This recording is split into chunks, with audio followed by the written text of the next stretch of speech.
Bom dia, a paz do Senhor esteja com você. Nós estamos iniciando aqui mais um devocional da manhã. Sou Wagner Ismael Lemes e nós estamos aqui estudando o livro de Provérbios, falando sobre prosperidade financeira, prosperidade familiar e prosperidade espiritual. Seja muito bem-vindo, que Deus abençoe tua vida nessa manhã em nome de Jesus. Se você quiser me seguir lá no Instagram, você pode estar digitando lá @Wagner Ismael Lemes.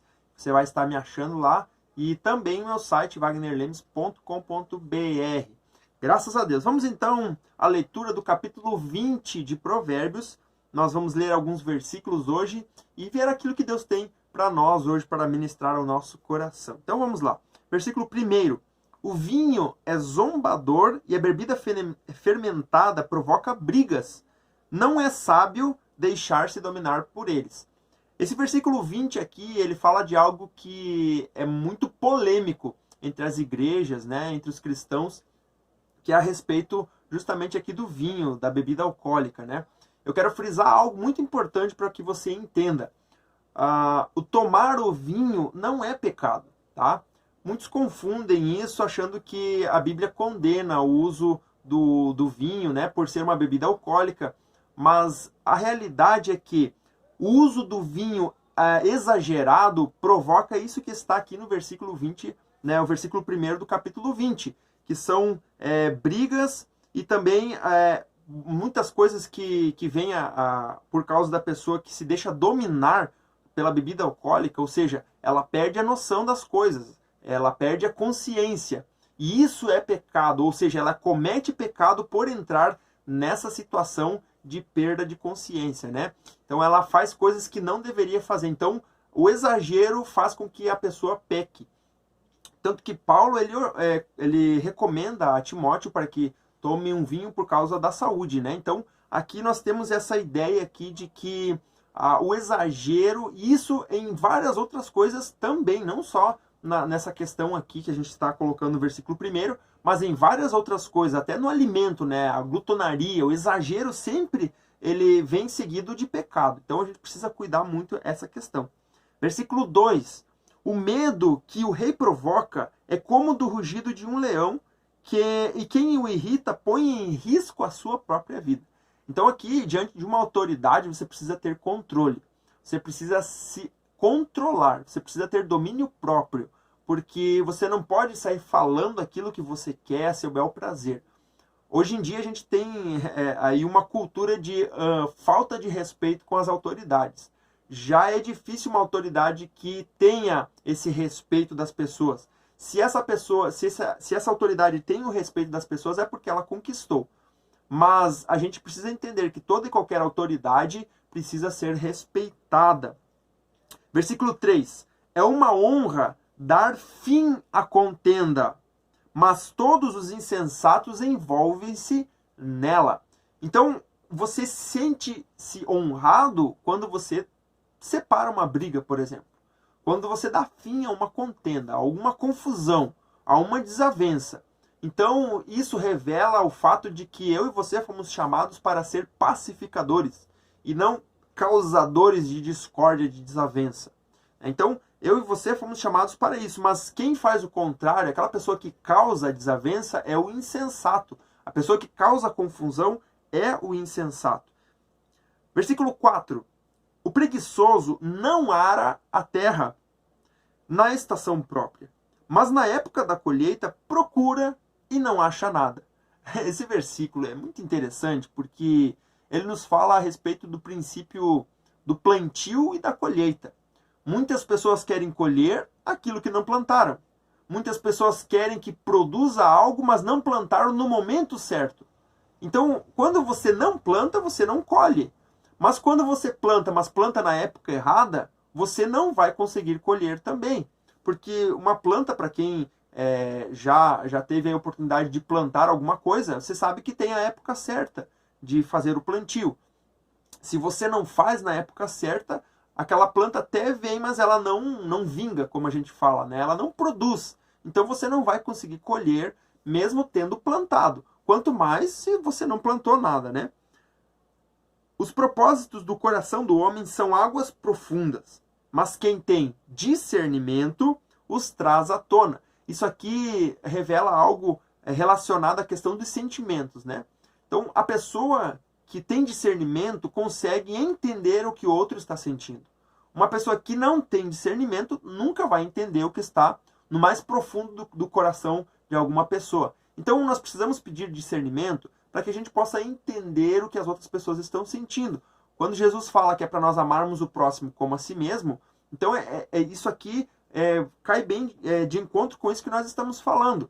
A gente precisa de discernimento para entender o que o próximo está passando e assim a gente poder amar ele como nós amamos a nós mesmos. Senão a gente não consegue cumprir aquilo que Jesus nos ordenou. Versículo 6. Muitos se dizem amigos leais, mas um homem fiel, quem poderá achar? Então, aqui nós temos a fidelidade de um amigo. Não é fácil encontrar um amigo fiel. Na verdade, é uma missão quase impossível, né? Você achar um amigo fiel, são poucos e raros os casos de pessoas que conseguem encontrar. Mas eles estão aí. Se você tiver discernimento, você vai saber o que está dentro do coração da pessoa e se realmente essa pessoa é seu amigo ou não. Porque aqui diz, muitos se dizem amigos leais. Mas se você não tem discernimento, você não sabe o que está dentro do coração daquela pessoa. E aí você vai acreditar na falsidade dessa amizade, né? Versículo 7. O homem justo leva uma vida íntegra. O que é íntegra? É completa, integral, né? É uma vida justa, uma vida plena. Como são felizes os seus filhos? Então, aquele homem que leva uma vida justa, uma vida íntegra, terá o resultado na vida dos seus filhos. Caso contrário, se esse homem vive de forma injusta, não de forma íntegra, ele vai ver o resultado nos seus filhos. Os seus filhos vão ser aquilo que ele foi, vão ter falta de integridade. Se ele for íntegro, se ele for justo, seus filhos serão abençoados. Quando o rei se assenta no trono para julgar, com um olhar esmiuça todo o mal. Aqui nós vemos aquela ideia, sabe, de um pai que olha para o seu filho e o filho já entende. Aqui quando um governante, quando uma autoridade senta num trono para julgar, só com um olhar ela já discerne o que está ali de certo ou de errado. No caso aqui ele fala que esmiuça todo o mal, né? Então não fica escondido. Versículo 9. Quem poderá dizer, purifiquei o coração ou estou livre do meu pecado? Porque, na verdade, a gente não pode dizer isso por nós mesmos. Porque a purificação dos nossos pecados vem mediante Cristo. Ninguém pode dizer que está livre dos seus pecados por conta própria.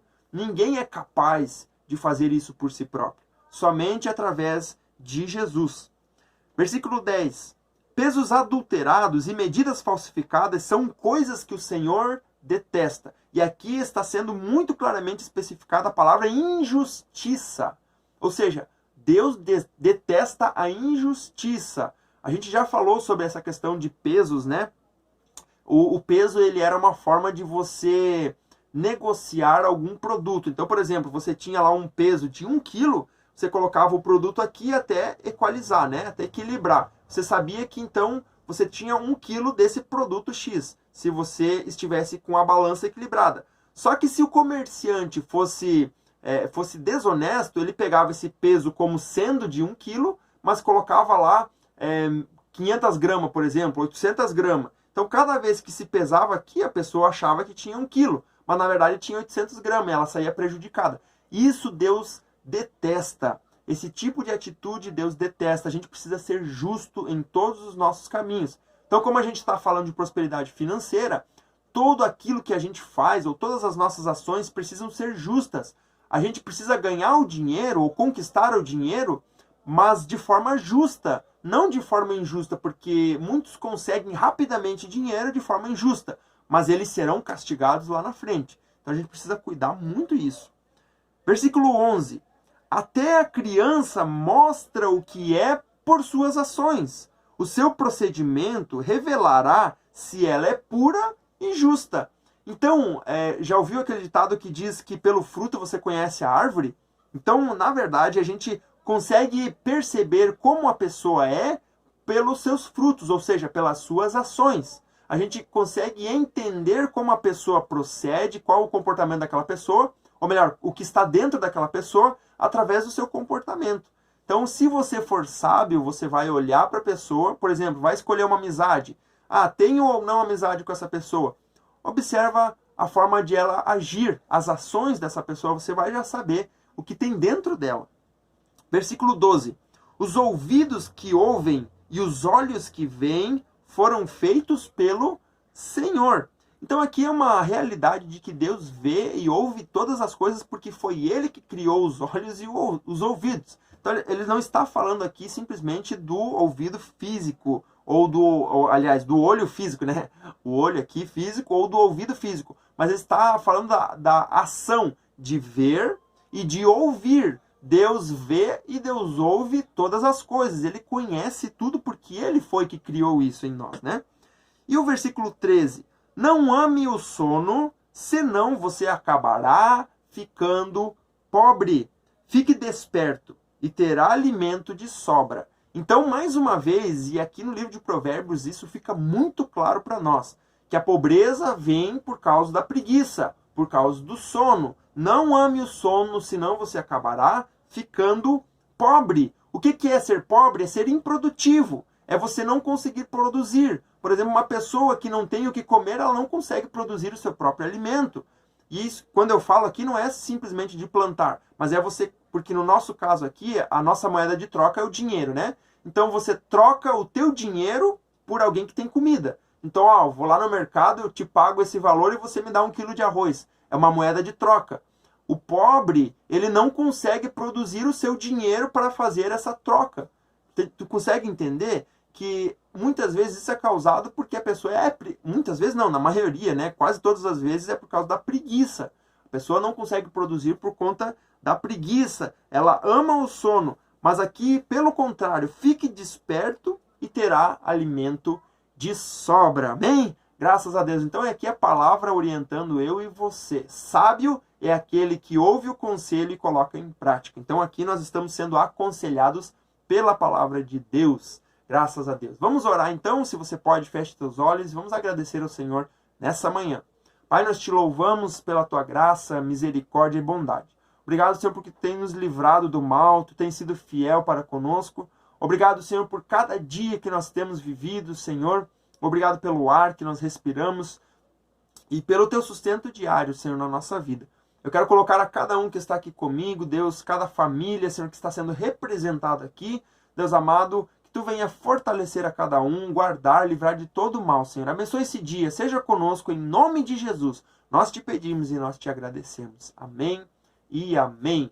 Graças a Deus, que Deus abençoe a tua vida. Se inscreve no canal, eu vou pedir isso para você que ainda não fez isso, tá? Se você está aqui me acompanhando, se inscreve no canal aqui embaixo, tá? Ativa o sininho das notificações. Se você quiser entrar no grupo do WhatsApp, também tem o link aqui embaixo. E me siga lá no Instagram, @WagnerIsmaelLemes. Será uma alegria receber você, tá bom? Deus abençoe sua vida, tenha um dia abençoado. E amanhã estaremos aqui juntos novamente, a partir das 6 horas, e eu espero você. Até lá, que Deus te abençoe.